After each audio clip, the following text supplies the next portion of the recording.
Update చూద్దాం. ఉమ్మడి ప్రకాశం జిల్లా వైఎస్ఆర్సీపీ నేతల సమావేశంలో చంద్రబాబుపై వైఎస్ జగన్మోహన్ రెడ్డి తీవ్ర స్థాయిలో ధ్వజమెత్తారు. కూటమి ప్రభుత్వానికి డైవర్షన్ పాలిటిక్స్, గోబెల్ ప్రచారం అలవాటయ్యాయని మండిపడ్డారు వైఎస్ జగన్. ప్రతి నెల ఒక్కో అంశాన్ని పట్టుకుని బాబు ప్రజలను తప్పుదోవ పట్టిస్తున్నారని ఆగ్రహం వ్యక్తం చేశారు. చంద్రబాబుతోనే కాదు ఎల్లో మీడియాతోనూ పోరాటం చేస్తున్నామని వైఎస్ జగన్మోహన్ రెడ్డి అన్నారు. రాష్ట్రంలో అధికారం మారి 7 నెలలైంది. మంత్రులు వాళ్లే, అధికారులు వాళ్లే. కేంద్రంలోనూ వారే ఉన్నారు, రాష్ట్రంలోనూ వారే ఉన్నారు. దుష్ప్రచారం ఎవరి మీద చేస్తారని ఘాటుగా ప్రశ్నించారు వైఎస్ జగన్.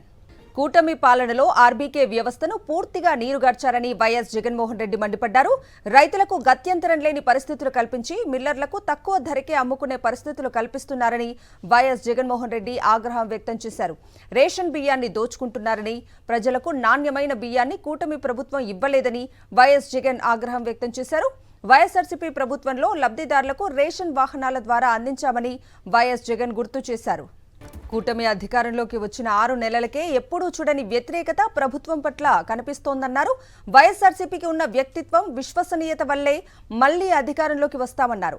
చంద్రబాబు అబద్దాలు చెప్పడం, మోసాలు చేస్తుండటంతో ప్రజలు ఆగ్రహంతో ఉన్నారని వైఎస్ జగన్మోహన్ రెడ్డి చెప్పారు.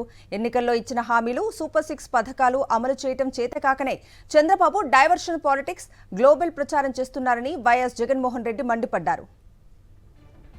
తాడేపల్లిలో చంద్రబాబుపై వైఎస్ జగన్ కామెంట్స్ గురించి మరింత సమాచారం మా కరెస్పాండెంట్ రవీందర్ లైవ్ లో అందిస్తారు. రవీందర్, చెప్పండి. కూటమి ప్రభుత్వం దుష్ప్రచారం, గోబెల్ ప్రచారంపై వైఎస్ జగన్ మాట్లాడారు. అంతేకాదు రేషన్ బియ్యం గురించి మాట్లాడుతూ ఆర్థిక మంత్రి పయ్యావుల వియ్యంకుడి గురించి కూడా చెప్పారు. కూటమి ప్రభుత్వం బియ్యం గురించి దుష్ప్రచారం చేస్తున్న వేళ జగన్ కామెంట్స్ ను ఎట్లా చూడాలి? ఖచ్చితంగా కవిత, ఇప్పుడే కొద్దిసేపు క్రితమే సమావేశం కూడా ముగిసింది. ఉమ్మడి ప్రకాశం జిల్లా సంబంధించినటువంటి పార్టీ నాయకులతోటి నిర్వహించినటువంటి సమావేశం కొద్దిసేపు క్రితమే ముగిసింది. ఈ సందర్భంగా రాష్ట్రంలో జరుగుతున్నటువంటి ఈ డైవర్షన్ పాలిటిక్స్ గురించి వైఎస్ జగన్ ప్రధానంగా ప్రస్తావించారు. ఎప్పుడైతే కాకినాడ పోర్టులో బియ్యం అక్రమ రవాణాకు సంబంధించి అక్కడ డిప్యూటీ సీఎం ఇటీవల కాకినాడ పోర్టును సందర్శించినప్పుడు కూడా ఆయన చేసినటువంటి ఓవర్ యాక్షన్ పట్ల వైఎస్ జగన్ నిలదీసిన పరిస్థితి ఉంది. ఎందుకంటే అక్కడ పయ్యావుల కేసు సంబంధించినటువంటి వియ్యంకుడి స్వయంగా అక్కడ బియ్యం ట్రాన్స్పోర్ట్ చేస్తుంటే ఆ షిప్ను వదిలేసి వేరే షిప్ మీ దగ్గర హడావుడి చేసినటువంటి వైనం గురించి వైఎస్ జగన్ ఈ సమావేశంలో ప్రస్తావించారు. రాష్ట్రంలో మొత్తం ఇదంతా కూడా ఈ ఒక వ్యవస్థీకృత నేరాలు ఏ విధంగా జరుగుతున్నాయి అనేది కూడా ఆయన ఉమ్మడి ప్రకాశం జిల్లా నాయకులతో మాట్లాడుతూ చెప్పినటువంటి పరిస్థితి. పూర్తి స్థాయిలో ఇప్పటికే గతంలో ఏవైతే హామీలు ఇచ్చారో సూపర్ 6, సూపర్ 7 పేరుతో ఇచ్చినటువంటి ఏ ఒక్క హామీని కూడా అమలు చేయబోగా అమలు ఎందుకు చేయట్లేదని ప్రశ్నించేటువంటి వారి మీద అక్రమంగా కేసులు పెడుతున్నారు, అడ్డగోలుగా నిర్బంధాలు చేస్తున్నటువంటి వైనాన్ని వైఎస్ జగన్ ప్రస్తావించారు. అయినప్పుడు కూడా ఖచ్చితంగా ప్రజల పక్షాన మనం నిలబడాలి, ప్రజా సమస్యల పరిష్కారం కోసం పోరాటం చేయాలంటూ కూడా వైఎస్ జగన్ ఉమ్మడి ప్రకాశం జిల్లా నాయకులకు పిలుపునిచ్చిన పరిస్థితి. ప్రధానంగా ఆ జిల్లాకు సంబంధించి చూస్తే ఎంతో కాలంగా కొన్ని దశాబ్దాలుగా రామాయపట్నం పోర్టు కోసం అక్కడ ప్రజలు ఎదురు చూస్తున్నటువంటి పరిస్థితి.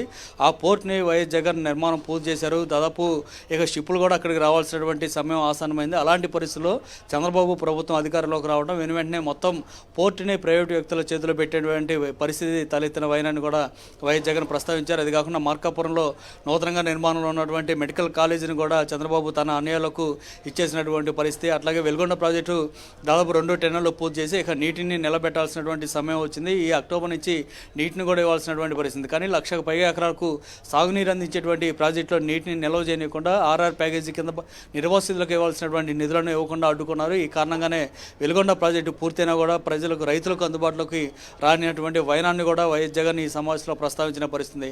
సో ఇలా అనేక అంశాల గురించి కూడా ఆయన ప్రస్తావన చేశారు. ప్రధానంగా ఈ గత ఎన్నికల సందర్భంగా ఒంగోలు టౌన్లోనే దాదాపు 12 పోలింగ్ బూత్లో ఈవీఎంలకు, వీవీప్యాట్లకు సంబంధించి లెక్కింపు చేయాలంటూ గతంలో సుప్రీంకోర్టుకు వెళ్ళినప్పుడు కూడా సుప్రీంకోర్టు కూడా చాలా స్పష్టంగా ఆదేశాలు జారీ చేసింది, ఈవీఎంల లెక్కింపు అనేది కొనసాగాలని. కానీ ఇక్కడ ఎన్నికల కమిషన్ మాత్రం ఈవీఎంల లెక్కింపు అనేది చేయకుండా వేరే ఈవీఎంలతోటి మాక్ పోలింగ్ చేస్తామంటూ ముందుకు వచ్చినటువంటి పరిస్థితి గురించి కూడా వైఎస్ జగన్ నిలదీశారు. ఈ విధంగా చేయడం ద్వారా నిజానికి ఈవీఎంలు అట్లాగే వీవీప్యాట్లు లెక్కింపు కనుక జరిగితే ఎన్నికల ప్రధాన అధికారితో పాటు చంద్రబాబు ఇంకా మరికొంతమంది ముఖ్య నాయకులు అందరూ కూడా చాలా తీవ్రమైన సమస్యలు ఎదుర్కొనేవారు. కానీ ఆ పరిస్థితి నుంచి బయటపడటానికి సుప్రీంకోర్టు చెప్పినటువంటి ఆదేశాలు, మార్గదర్శకాలు అన్నింటిని కూడా పక్కన పెట్టి వ్యవహరించారు ఎన్నికల కమిషన్ అనేది కూడా ఈవీఎంల ఆ విషయం వచ్చినప్పుడు వైఎస్ జగన్ ప్రస్తావించారు. ఇక ఈ నెల 13వ తారీఖున రైతాంగ సమస్యల పరిష్కారం కోసం చేస్తున్నటువంటి ధర్నా కానీ 27వ తారీఖున జరగబోతున్నటువంటి ఈ పెంచిన విద్యుత్ ఛార్జీలను తగ్గించాలని డిమాండ్ చేస్తూ చేసేటువంటి ఆందోళన కార్యక్రమాలు, అట్లాగే జనవరి 3వ తారీఖున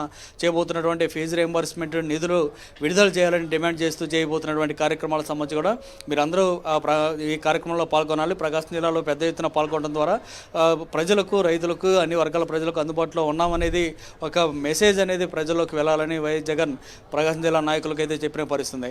అనంతరం అంటే జనవరి 3వ వారం లేదా 4వ వారం నుంచి ప్రారంభం కాబోతున్నటువంటి కేడర్తో జగన్ అన్నటువంటి కార్యక్రమానికి సంబంధించి కూడా ఆయన త్వరలో రాబోతున్నారు. కాబట్టి ఇప్పటివరకు బుధ, గురువారాలు మాత్రమే జగన్ కేడర్తో సమావేశాలు నిర్వహించబోతున్నారని చెప్పి అనుకున్నాం. కానీ అవసరం అయితే అదనంగా శుక్రవారం రోజు కూడా అక్కడే ఉండే విధంగా ప్లాన్ చేసుకుంటానని కూడా ఈరోజు జగన్ కొత్తగా ప్రకటించినటువంటి పరిస్థితి.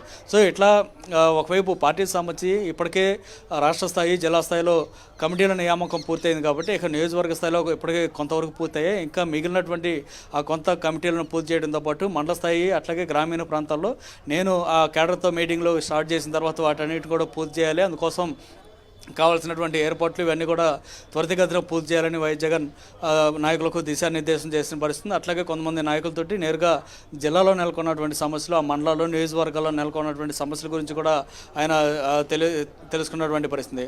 ఓవరాల్గా అయితే గడిచిన కొద్ది కాలంగా అన్ని జిల్లాల నాయకులతోటి, కార్యకర్తలతోటి వైఎస్ జగన్ సమావేశం అవుతున్నారు. అందులో భాగంగా ఈరోజు ఉమ్మడి ప్రకాశం జిల్లాకు సంబంధించినటువంటి నాయకులతో సమావేశం అవడం ద్వారా పార్టీని ఇంకా మరింత బలోపేతం ఏ విధంగా చేయాలి, పార్టీని నిర్మాణాత్మకంగా ముందుకు పోవడంతో పాటు ప్రజల పక్షాన ఏ విధంగా పోరాటాలు చేయాలి తదితర అంశాల గురించి వైఎస్ జగన్ ఉమ్మడి ప్రకాశం జిల్లా నాయకులతోటి మాట్లాడుతూ చర్చించారు. రవీందర్, చంద్రబాబుతోనే కాదు ఎల్లో మీడియాతో కూడా పోరాటం చేస్తున్నాము, వైఎస్ఆర్సీపీ నేతలకు అలాగే సోషల్ మీడియా అకౌంట్లు ఉండాలంటూ జగన్ చెప్పారు. అంటే సోషల్ మీడియా ద్వారా కూటమిని ఎదుర్కోవటానికి వైఎస్ జగన్ సిద్ధమవుతున్నారని అనుకోవచ్చా?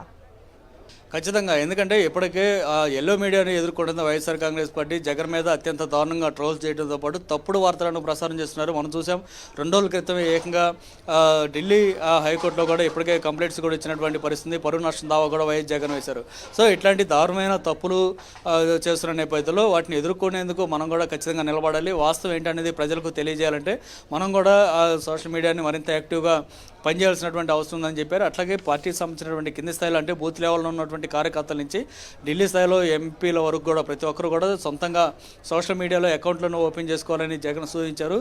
మీ ఎదురుగా మీ గ్రామాల్లో కానీ మీ ప్రాంతంలో ఎక్కడైనా ఏదైనా సమస్య ఎదురైతే ఆ సమస్యకు సంబంధించి ఒక వీడియో కానీ ఫోటో కానీ తీసి వెంటనే సోషల్ మీడియాలో పెట్టాలని కూడా జగన్ చెప్పారు. ఎందుకంటే ఇప్పటికే సూపర్ 6 పేరుతో అనేక హామీలు ఇచ్చినటువంటి చంద్రబాబు ప్రభుత్వం ఇప్పటి వరకు ఏ ఒక్క హామీని కూడా అమలు చేయబోగా ప్రశ్నిస్తే కేసులు పెడుతున్నటువంటి పరిస్థితులు ఉన్నాయి. కాబట్టి అసలు వాస్తవం ఏం జరుగుతుందనేది ప్రజలకు తెలియాలంటే ఖచ్చితంగా సోషల్ మీడియాని మనం ఉపయోగించుకోవాలని వైఎస్ జగన్ స్పష్టం చేశారు. అందులో భాగంగానే ప్రతి ఒక్క కార్యకర్త కానీ, నాయకుడు కానీ సొంతంగా సోషల్ మీడియాలో అకౌంట్లు ఓపెన్ చేయడం ద్వారా ఎక్కడ ఏ సమస్య అంటే ఉదాహరణకి ఒక వృద్ధురాలకి అర్హురాలైనప్పుడు కూడా ఆమెకి పెన్షన్ తీసేసినా లేదా రావాల్సిన పెన్షన్ రాకపోయినా సరే ఎందుకు ఈమెకి పెన్షన్ ఎవరు అని క్వశ్చన్ చేస్తూ సోషల్ మీడియాలో ప్రశ్నించాల్సినటువంటి పరిస్థితి. లేదంటే రోడ్లు గోతులు పడి ఉంటున్నా కానీ లేదంటే ఇతర ఏదైనా గ్రామాల్లో సమస్యలు ఏమున్నా సరే వాటి తాలూకు అన్నిటికీ సోషల్ మీడియాలో ఆ ఖాతాను ఓపెన్ చేయడం ద్వారా దాంట్లో పోస్టులు పెట్టాలని కూడా వైఎస్ జగన్ ప్రత్యేకంగా చెప్పినటువంటి పరిస్థితి. సో ఈ విధంగా ప్రశ్నించడం ద్వారా ఖచ్చితంగా ఒక సానుకూలత ఏర్పడుతుంది. ప్రజల పక్షాన మనం ఉన్నామనేది ఒక మెసేజ్ కూడా గ్రామీణ ప్రాంతం స్థాయిలో వెళ్తుంది, ప్రజలందరూ కూడా వెళ్తుంది. కాబట్టి ఆ విధంగా మనం ముందుకు వెళ్ళాలి. ప్రజా సమస్యల పరిష్కారం కోసం పోరాటం చేయడానికి సంసిద్ధంగా ఉండాలంటూ జగన్ వైఎస్ఆర్ కాంగ్రెస్ పార్టీ సంబంధించినటువంటి ఉమ్మడి ప్రకాశం జిల్లా నాయకులకు దిశానిర్దేశం చేశారు. కవిత.